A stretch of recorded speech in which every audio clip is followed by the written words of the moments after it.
ضرورت ہے کہ ہندوستان کے کونے کونے کا ہر باشعور مسلمان ہر لمحہ بیدار اور باشعور رہے. یہ سب سے پہلی ضرورت ہے. دوسری بنیادی ضرورت یہ ہے کہ اپنے اسلام کی بقا کے لیے اور مذہب اسلام کی اشاعت کے لیے ان مسائل کو جانے، ان وسائل کو حاصل کرے جس کے لیے اور جس کے کرنے میں ہم مذہب اسلام کی بقا میں ہاتھ بٹا سکتے ہیں. آپ نے سنا اور پڑھا ہوگا کہ جن چیزوں کو ہم کرنا چھوڑ دیتے ہیں، جن چیزوں پر چلنا چھوڑ دیتے ہیں، خود بخود وہ چیزیں ختم ہو جاتی ہیں. آپ نے پرانا 100 برس پرانا سروے میپ دیکھا ہوگا. اس سروے میپ کو دیکھیے گا کہ بہت ساری راہیں ایسی ہیں جس پر لوگ چلتے تھے. اب ان راہوں پر چلنا دشوار ہو گیا. کیوں؟ اس لیے کہ لوگوں نے اس پر چلنا چھوڑ دیا.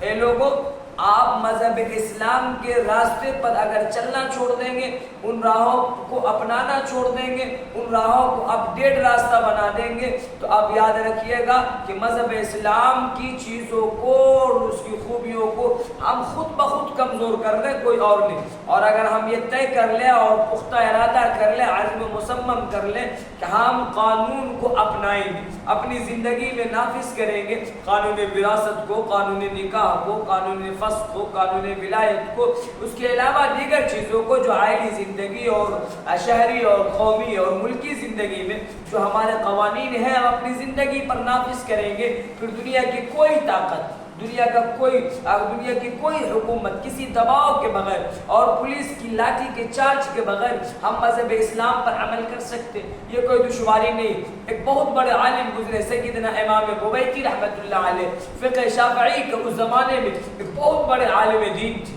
ان کو خلافت عباسیہ کے دور میں خلق قرآن کے مسئلے میں جیل کر دیا گیا تھا. خلق قرآن کا مسئلہ کا مطلب ہمارا عقیدہ ہے اہل سنت والجماعت کا کہ کلام پاک اللہ کی مخلوق نہیں. اللہ کا کلام مخلوق ختم ہو جایا کرتا ہے اور اللہ پاک کا کلام کبھی ختم نہیں ہوگا. اسی جرم میں انہیں جیل ڈالا گیا. اور جب جمعہ کے دن مؤذن اذا نودی للصلاۃ من یوم الجمعہ کی آواز لگاتا تو مؤذن اپنے جیل خانے سے وہ نکل کر کے گھسیٹ کر کے پیروں میں بیڑیاں لگی ہوئی تھی، گھسیٹ کر کے وہ جیل کے مین دروازے پر آتے تھے. لوگوں نے کہا کہ حضرت آپ کیا کر رہے ہیں؟ فرمایا کہ نہیں، بات وہ نہیں ہے. اللہ تبارک و تعالیٰ بروز محشر پوچھیں گے کہ تم نے عمل کیا نہیں کہ جتنا کر سکتے تھے. لا یکلف اللہ نفسا الا وسعها، جتنا کر سکتے تھے کیا یا نہیں کیا. ایک بہت بڑے عالم گزرے ہیں غوث ہزاروی رحمۃ اللہ علیہ. ان کا بیٹا جوان تھا، ہاسپٹل میں ڈاکٹروں نے کہہ دیا شام تک کا مہمان. حضرت چلے گئے اپنے بیٹوں کو لے کر کے، تیمارداری کر رہے تھے، کھڑے تھے، اس کی ضرورتیں پوری کر رہے تھے. باہر ایک آدمی آیا اور دروازہ کھٹکھٹایا. بات چیت ہوئی، کون کا؟ حضرت فلاں علاقے میں ایک قادیانی مبلغ آیا ہوا ہے اور قادیانیت کو پھیلا رہا ہے، ختم نبوت سے گمراہ کر رہا ہے. آپ یہاں کیا کر رہے ہیں؟ تشریف لے چلیے. قربان جائیے کہ بیٹا بیڈ پر لیٹا ہوا ہے. شام تک کی کہانی ہے. بیٹے شوہر نے، غلام غوث ہزاروی نے اپنی اہلیہ سے کہا کہ میرا بیگ دے دو، میں جا رہا ہوں. ان کی بیوی نے کہا کہ آپ کہاں جا رہے ہیں؟ شام تک کی کہانی ہے، آپ اپنے بیٹے کو دیکھ لیجئے. بیٹے نے بھی کہا ابا میں شام تک کا مہمان ہوں، آپ مجھے چھوڑ کر کے مت جائیے. غوث ہزاروی رحمت اللہ علیہ آسمان کی طرف نظر اٹھائے اور رونے لگے. زارو قطار روتے ہوئے چلے. ابھی بس اسٹینڈ پہنچے تھے، گاڑی کھلی بھی نہ تھی، بس کھلا بھی نہ تھا اور حضرت بیٹھے ہی تھے. چند نوجوان اور چند لوگ آئے اور کہا حضرت آپ کے بیٹا انتقال کر گیا ہے، انا للہ و انا الیہ راجعون. حضرت آسمان کی طرف نظر اٹھائے، رونے لگے اور اس کے بعد چل دیے. لوگوں نے کہا حضرت نماز جنازہ پڑھا دیجئے. حضرت نے فرمایا کہ نماز جنازہ میں شامل ہونا فرض کفایہ ہے اور نبی کے ختم نبوت پر جنگ لڑنا یہ فرض عین. لہذا فرض کفایہ پر عمل کریں گے اور فرض عین کو چھوڑ دیں گے. غوث ہزاروی ایسا نہیں کر سکتا ہے. 3 دن تک یہ معاملہ چلا اور حضرت رہے. اس کے بعد جب آئے بی رونے لگی. بیٹے نے کہا کہ ابا جان کو میرا سلام عرض کر دیجئے گا.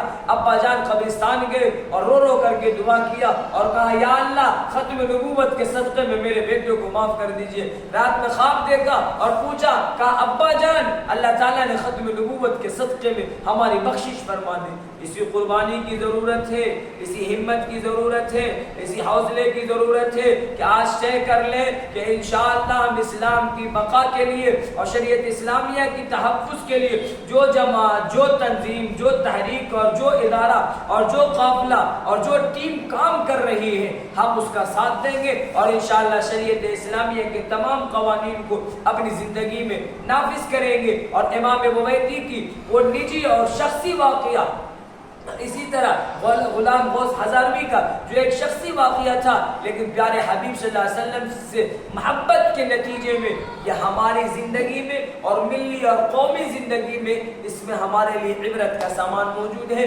اللہ کرے ہماری قوم کو اور ہمیں سمجھ میں آ جائے۔ وما توفیقی الا باللہ۔